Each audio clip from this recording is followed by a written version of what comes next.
Caros amigos e amigas, não sei qual a opinião de vocês a respeito deste assunto que nós vamos tratar aqui hoje no Tema Livre. O fato, porém, é que, embora mantendo o devido respeito a todos aqueles que pensam diferente, para nós, espíritas e da Associação de Divulgadores do Espiritismo do Paraná, mantenedora deste programa, tem muita gente brincando com coisa séria. Estou falando especificamente de alguns artistas que abusam da fama e da facilidade para entrar em nossas casas pela TV e outras mídias sociais, agredindo valores e princípios caros às pessoas de bem. Temos presenciado em nossa sociedade frequentes ataques aos alicerces da estrutura da família, nas novelas, no teatro, nas exposições de arte, pela internet. Hoje eu refiro-me a um trabalho recente de um grupo humorístico em que é apresentada uma versão fantasiosa, deturpada e ofensiva de Jesus, da vida de Jesus. Bem sabemos que muitas criações artísticas têm como pano de fundo as inspirações por parte de espíritos desencarnados. E muitos dos grandes artistas da humanidade, da literatura, na poesia, na pintura, na música, na escultura, admitiram, isso consta lá de suas biografias, que eles eram inspirados, tanto que há a história lá sobre as musas inspiradoras. São espíritos que inspiram a criação artística, o belo, né? A expressão do belo. Então nós perguntamos que tipo de espírito pode inspirar pessoas a fazer um filme retratando Jesus como um indivíduo beberrão e desonesto. Surpresa? Mas foi isso no ano anterior, porque neste final deste último, além disso, Jesus foi apresentado como um ser de orientação sexual ou identidade de gênero que absolutamente não corresponde à verdade histórica. Além de uma Maria infiel e de um pai, José, enganado e fraco. Alguns podem alegar que isso tudo não passa de um exercício de ficção. Mas acontece que Jesus existiu e existe, de verdade. Ele não é um personagem de ficção. E ninguém tem o direito de conspurcar a imagem que a história encarregou-se de provar como verdadeira ou muito próximo dela. Do ponto de vista cristão, em especial espírita, é inaceitável se calar. Calamos hoje como calamos no ano anterior. E o que vamos esperar do próximo? Temos que falar com todas as letras. Não devemos temer de pôr o dedo na ferida social quando se busca a cura do câncer do tumor maligno. Nosso tema livre vai tratar, então, de liberdade de pensar, de falar e de agir. Nosso diálogo espírita começa agora.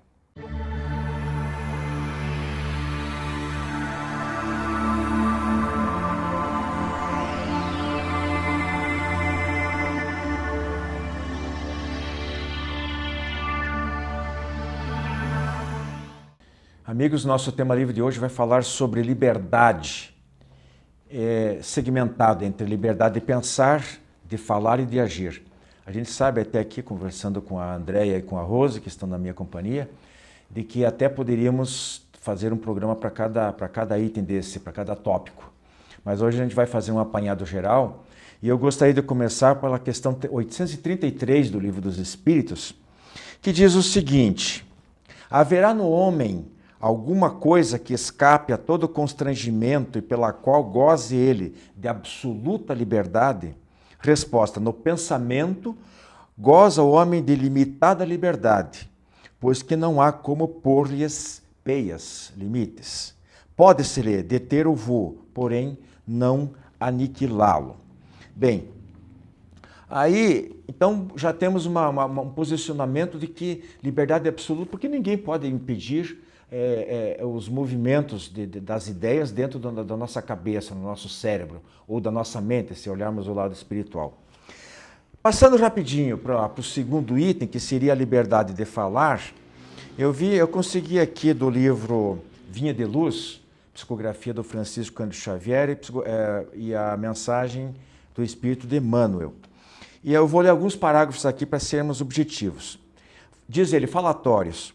Poucas expressões da vida social ou doméstica são tão perigosas quanto o falatório desvairado, que oferece vasto lugar aos monstros do crime. Não nos esqueçamos, porém, do falatório maligno de que sempre forma em derredor imensa família de elementos enfermiços ou aviltantes, a afeição de vermes letais que proliferam no silêncio e operam nas sombras. Não será porventura o verbo desregrado o pai da calúnia, da maledicência, do mexerico, da leviandade e da perturbação? Deus criou a palavra, o homem engendrou o falatório. A palavra digna infunde consolação e vida. A murmuração perniciosa propicia a morte. Quantos inimigos da paz do homem se aproveitam do vozerio insensato para cumprirem criminosos desejos? E aí os últimos parágrafos aqui. Em toda parte a palavra é índice de nossa posição evolutiva, indispensável aprimorá-la, iluminá-la e enobrecê-la. Desprezar as sagradas possibilidades do verbo quando a mensagem de Jesus já esteja brilhando em torno de nós, constitui ruinoso relaxamento de nossa vida diante de Deus e da própria consciência. Cada frase do discípulo do Evangelho, somos todos nós, deve ter lugar digno e adequado. Falatório é desperdício, e quando assim não seja, não passa de escura corrente de venenos psíquicos, ameaçando espíritos valorosos e comunidades inteiras. Veja quanta coisa, palavra, né, Rose e André? Só sobre a palavra a gente poderia comentar. Você quer fazer uma frase sobre o falatório para a gente passar sobre a liberdade de agir? Com certeza. Falatório é um veneno psíquico, um veneno espiritual, um veneno mental. As casas espíritas, os templos religiosos, às vezes abrigam esse monstro e as pessoas se separam com a origem no falatório. Se não for bom, como diz a história das Três Peneiras, não for verdadeiro, não for útil ou oportuno, guarde, não fale. De preferência nem pense, mas não fale. Isso dá muito silêncio em casa, às vezes. É verdade, é verdade. Agora, eu queria passar mais rapidamente aqui também, mais três, quatro ao todo, mas vamos começar pela questão 826. Diz assim, em que condições poderia o homem gozar da absoluta liberdade? E na resposta, consta que se fosse um eremita, ou seja, uma pessoa que vivesse completamente sozinha, porque havendo duas pessoas juntas, já necessariamente um vai ter que respeitar os direitos do outro. Rousseau, né? Depois, exatamente. Aí depois vocês comentam isso no conjunto, tá? Questão 838, um pouquinho mais à frente. Aí ele pergunta o seguinte, será respeitável toda e qualquer crença, ainda quando notoriamente falsa? Aí ele diz que depende da intenção. Se a crença do indivíduo for sincera, ela é aceitável, tem que ser respeitada. Agora, repreensíveis são aquelas que conduzem as pessoas ao mal. Veja que a gente já vai chegar num ponto sobre a liberdade a liberdade de expressão. É disso que nós vamos tratar especificamente, por isso que a gente está passando rapidinho essas questões aí. E a outra questão é a 839, que diz que é uma falta de caridade e agressão à liberdade de pensar, digamos, tripudiar, né, em quem não pensa como nós. Então, né, Rosa? Claro. Tem que se ter respeito, mesmo que as pessoas, no nosso ponto de vista, estejam equivocadas, estejam tomando um caminho, enquanto elas não façam mal para nós, ou para quem nós somos ou para terceiros, né, nós temos que respeitar. E a 841, eu já passo a palavra para vocês. Essa aqui é um pouquinho mais completa, ó. Para respeitar a liberdade de consciência, há que se deixar de se propagar doutrinas perniciosas, ou deve-se, sem atentar contra aquela liberdade, procurar trazer ao caminho da verdade os que se transviaram oferecendo a falsos princípios. Aí já muda um pouquinho de figura, né? Ela está causando mal a terceiros, mal à sociedade, de um modo geral. Então agora eu gostaria que vocês comentassem em cima dessas questões, resumidamente, que eu passei, para a gente entrar nessa situação aí. Hoje em dia se faz muitas... toma-se como argumento a liberdade de expressão, que é um direito constitucional, e as pessoas, ao meu ver, e aí que eu quero ver se vocês concordam, abusam, exageram, fazem qualquer coisa, inclusive nas manifestações artísticas, de modo a denegrir, a deturpar, a conspurcar a imagem que para a maioria das pessoas são figuras, são ícones religiosos, são pessoas de alta respeitabilidade e que as crenças, os valores, os princípios são literalmente pisados. Rose, Andréia. Quer falar? Posso falar? Pode primeiro? falar. Bom, nós estávamos inclusive discutindo há algum tempo atrás, né, aquele filme que denigra a mensagem de Jesus, a vida de Jesus, né?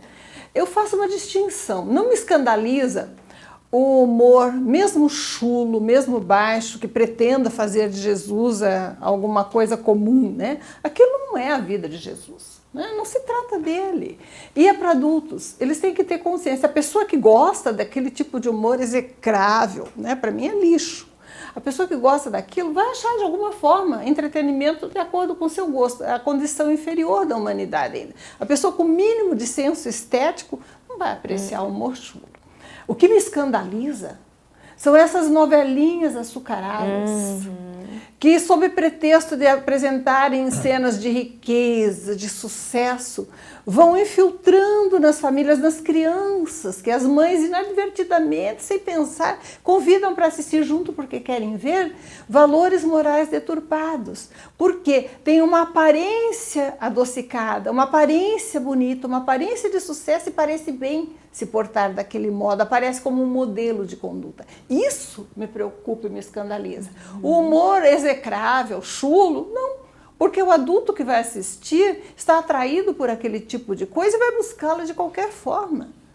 Não me preocupa, Jesus não precisa de defesa, ele está muito acima disso. Agora, a mensagem que entra em nossas casas, enaltecendo condutas que distorcem os nossos valores morais, elas são profundamente perniciosas, porque o mesmo filtro que se faz para alguma coisa que evidentemente é absurda, como um filme de humor chulo, não se faz para aquela conduta que aparece disfarçada como se fosse um sucesso e um modelo a ser seguido. Esta é profundamente perniciosa e essa tem que ser combatida ferozmente. E ninguém se preocupa, até aplaudem. Aqui eu acho importante ressaltar, né, Rose e Wilson, que a liberdade de expressão, o que a gente considera como liberdade tem que estar permeado também pela ética, né? Então eu não posso invadir o espaço, assim como a Rose falou, né? As emissoras utilizam isso, elas invadem o espaço familiar, né? Então aqui a gente pode entender assim, será que estão sendo éticos? Será que esses programas que trazem essas informações deturpadas, de informação... No horário em que crianças assistem. Isso, e famílias inteiras, né? Porque a gente vê a força, a expressão da mídia numa propaganda, por exemplo. Quantos anos a gente fica lembrando de propagandas que a gente assistiu na infância?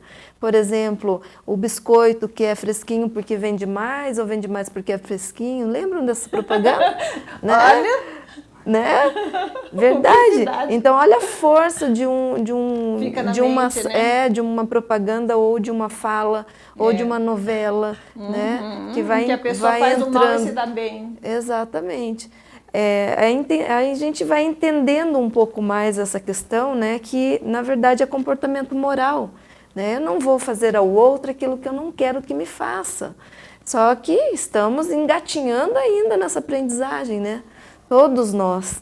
Então, agora a humanidade tem que se proteger, né? Por exemplo, a religião que vai mal entendida, porque a religião islâmica não tem nada disso, né? Que vai explodir crianças no ônibus escolar, tem que haver uma limitação à conduta, não à crença, mas à conduta, né? Exato. Eu sem discordar de você, muito pelo contrário, eu concordo plenamente. O problema hoje, André e Rosa, que eu vejo que não existe muita diferença entre a novela e um programa, um filme como desse grupo humorístico, que fez um especial de Natal, porque ele está disponível em plataforma que qualquer criança acessa dentro de casa também. Então o que acontece é o seguinte, se você está a coisa não está mais, não existe mais, a privacidade não existe mais. Hoje em dia você está na rua ou dentro de casa quase a mesma coisa. Então imagine a situação, você sai com a sua família, seu esposo, seus filhos, está na rua e aí vem um sujeito e começa sem mais nem menos xingar você. E xingar o seu filho, sua filha, seu marido. Qual é a reação da pessoa que vai ficar quieta, vai ficar assistindo de braços cruzados? O que Jesus representa para nós? Jesus é nosso irmão maior. E ele tem que ser respeitado. Há 2000 anos, ele é tão importante que ele dividiu a história antes e depois dele. Então eu acho assim, o valor, a figura de Jesus, ela não pode ser conspurcada, e seja em novela, seja em programa humorístico, porque Aquilo tem, não é Jesus, né? porque tem, mas as pessoas, mas aí que está, nós sabemos, mas tem muita gente, jovens inclusive, que acham engraçado aquilo. Você falou das crianças da novela, mas o jovem assiste esse tipo de filme e de humor. É tão péssima a qualidade artística, o grupo de artistas é excelente, são pessoas que fazem outros trabalhos bons, né, respeitáveis. Mas a qualidade artística daquilo é tão grosseira, tão chula, que só uma alma profundamente inferiorizada vai se divertir com aquilo. E essa alma inferiorizada vai buscar isso em qualquer outro tipo de filme. Me preocupa mais o que entra disfarçadamente. Não me ofendeu o filme, não me toca. Como um modelo, ele me né? repugna porque é chulo, é grosseiro, não tem qualidade artística nas escolhas dos diálogos, né? Não é um humor sutil, inteligente, que poderia trazer algum divertimento real. Ele é simplesmente repugnante, né? É grosseiro demais. Mas aquilo que entra disfarçado, com aparência de sucesso nas casas e que traz valores morais distorcidos, é que causa o mal real, porque aquele acessa quem quer, mas é escrachado. Eu As entendo. pessoas analisam. É uma coisa mais sutil, muito mais perigosa. Eu acho que o Wilson está querendo dizer também que, independente de ser Jesus, poderia ser Buda, ou poderia ser Maomé, ou poderia ser qualquer outro representante. Figura respeitável, né? Que é desrespeitada com esse trabalho. Claro. Eu preciso respeitar e não ofender, né? Mas se a gente for olhar o humor hoje, ele está permeado de ofensa. Veja aquela criança que agora foi motivo de mídia, né? Que é um garoto que tem nanismo e ele passou por bullying na escola. Então, veja o nível de estresse que chega, né? E quando não há o respeito. E aí as crianças, por exemplo, estão tendo quais modelos para poder fazer, por exemplo, com o coleguinha que tem uma deficiência, um xingamento, uma agressão, né? Então, esses atores, esses artistas, eles estão indo por esse caminho, estão ofendendo para poder fazer sucesso. Foram inteligentes porque provocaram tanta celeuma que divulgou seu trabalho. Mas uma inteligência distorcida, né? Poderiam ter feito um trabalho de acordo com os méritos que eles têm, porque eles são capazes de fazer coisa muito melhor. Já vimos outros trabalhos deles. Não me ofende pessoalmente, porque para mim aquilo não tem nada a ver com Jesus, né? Nem assisti inteiro, assisti 5 minutos por chantagem do Wilson, que diz que me recusa a assistir essas coisas. Mas eu não assisti. Eu não assisti. Eu tive que assistir 5 minutos. Não, eu fui na internet, peguei sinteticamente, vi os comentários e vi comentaristas em blog. Não vou aceitar comentário de outros sem pena. Eu vi 5 minutos e falei, meu Deus, é chulo demais, não compensa. Olha, pessoal, nós Mas temos a novela é mais perigosa. Infelizmente, nosso tempo acabou, temos que parar exatamente aqui. Fica nosso abraço, segue o nosso programa, mas a mensagem final, orai e vigiai. Isso aí que é fundamental, tá bom? Boa semana a todos.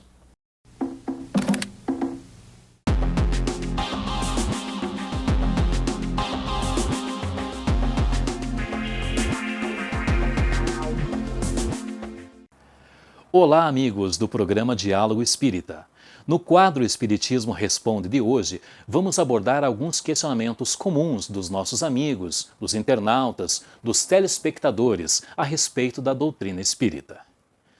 Nos últimos anos, seja devido aos lançamentos de filmes, novelas espíritas, programas de televisão que abordam temas espíritas, a curiosidade e o interesse sobre a doutrina vem crescendo gradativamente.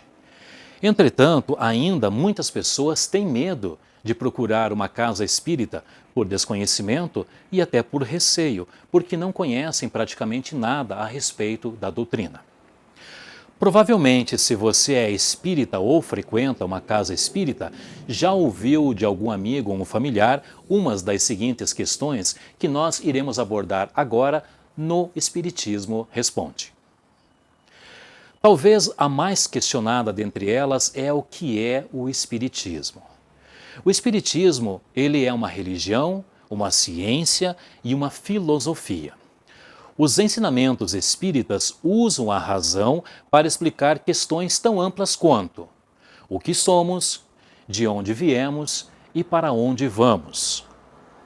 O que determina nossas alegrias e sofrimentos aqui na Terra, aqui no nosso planeta onde estamos encarnados. O porquê das coisas.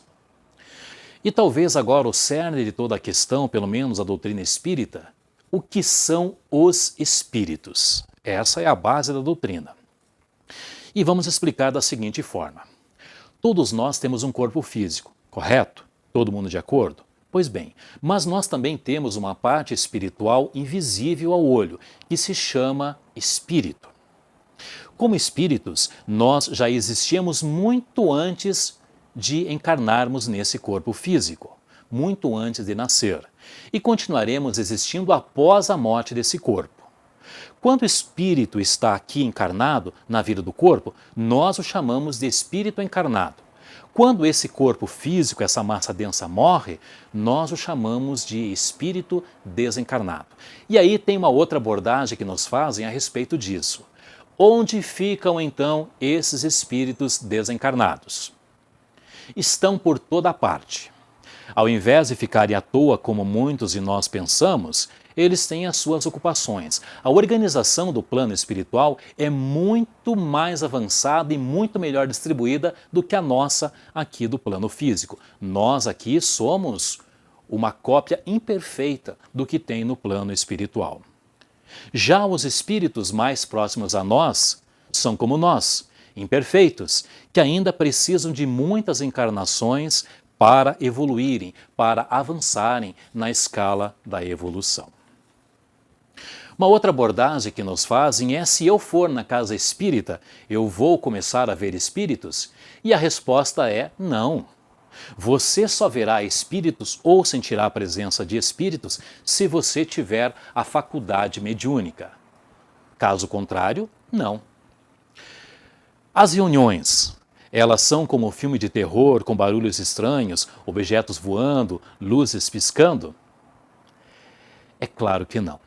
As palestras públicas, assim como as reuniões mediúnicas, essas aonde somente os trabalhadores frequentam, acontecem sempre num clima de paz, serenidade, harmonia, ou seja, um ambiente propício apenas para a atuação dos bons espíritos, não para espíritos zombeteiros, espíritos brincalhões como esses que vemos então nestes filmes de terror, nessas produções hollywoodianas. E agora, para finalizar o nosso quadro, o Espiritismo Responde, talvez uma dúvida de muitos dos nossos internautas, telespectadores e amigos. Eu serei obrigado a frequentar o centro pelo resto da minha vida? Provavelmente essa dúvida surge por ter ouvido a frase: quem entra numa casa espírita não sai mais. Ora, o centro espírita não é, nunca foi e nunca será uma prisão. Você é livre para entrar e sair quando bem entender. Você é dotado de um livre-arbítrio. A escolha é sempre sua. Se você fez uma consulta espiritual por acaso ou um atendimento fraterno e indicar um tratamento espiritual a você, você decide se quer ou não fazê-lo. Você jamais será obrigado. Se você foi assistir uma palestra para conhecer, mas não gostou dessa palestra, também não é obrigado a continuar a frequentar a casa espírita.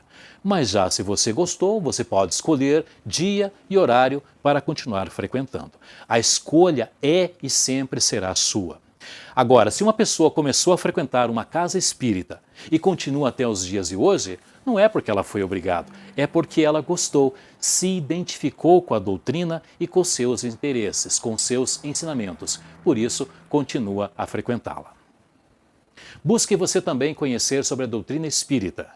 Busque sempre informações corretas para desmistificar o que às vezes chega ao seu ouvido de fontes que não são verdadeiras, de fontes que não são seguras. Uma boa semana a todos, fiquem em paz.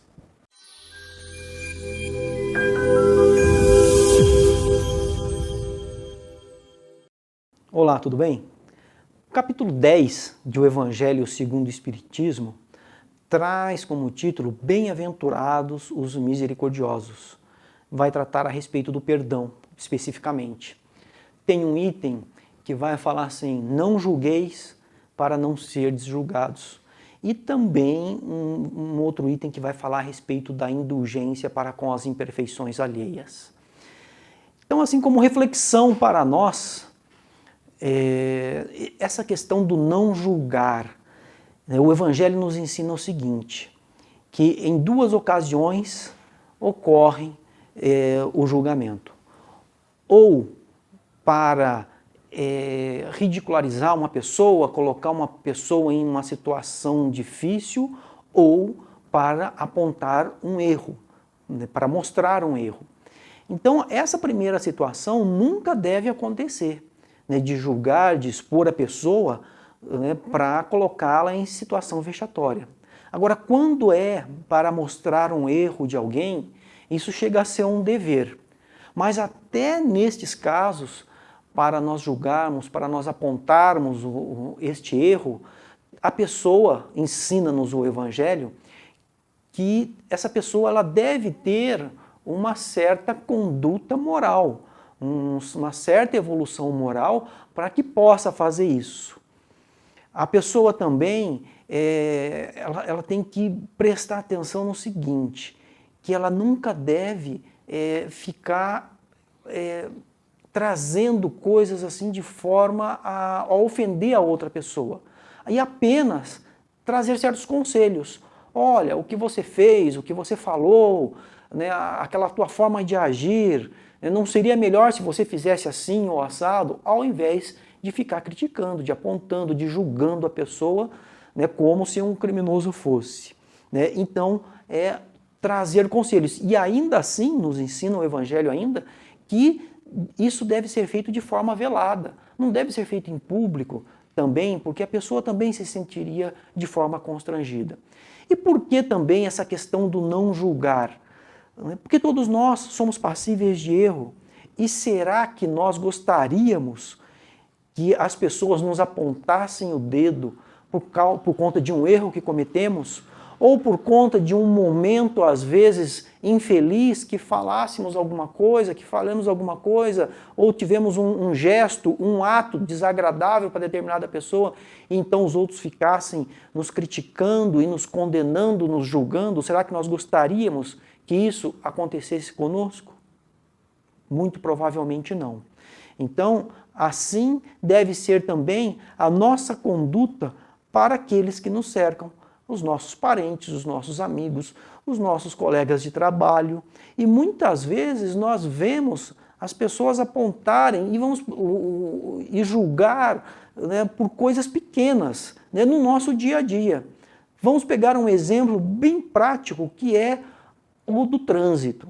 Às vezes nós vemos uma pessoa no trânsito costurando um carro no outro em alta velocidade e nós olhamos assim e falamos, nossa, aquele louco aonde que vai daquele jeito? Daqui a pouco causa um acidente, vai provocar um acidente aí, e a troco do quê? Para que isso? Será que ele necessita disso?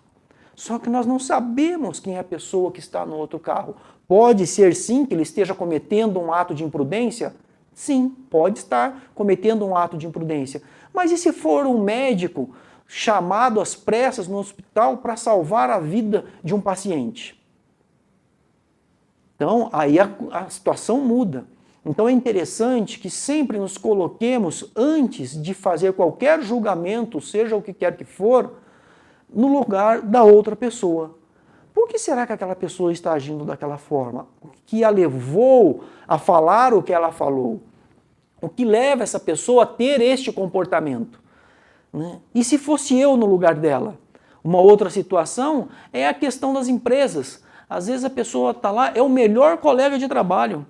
Ele ganha uma promoção, muda para uma situação de chefia e daí começam a criticá-lo. Ah lá, era amigo, mudou, foi promovido, a promoção subiu a cabeça. Será que realmente foi isso? Ou será que ele tem outras responsabilidades como chefe? Pensemos nisso. Muita paz a todos.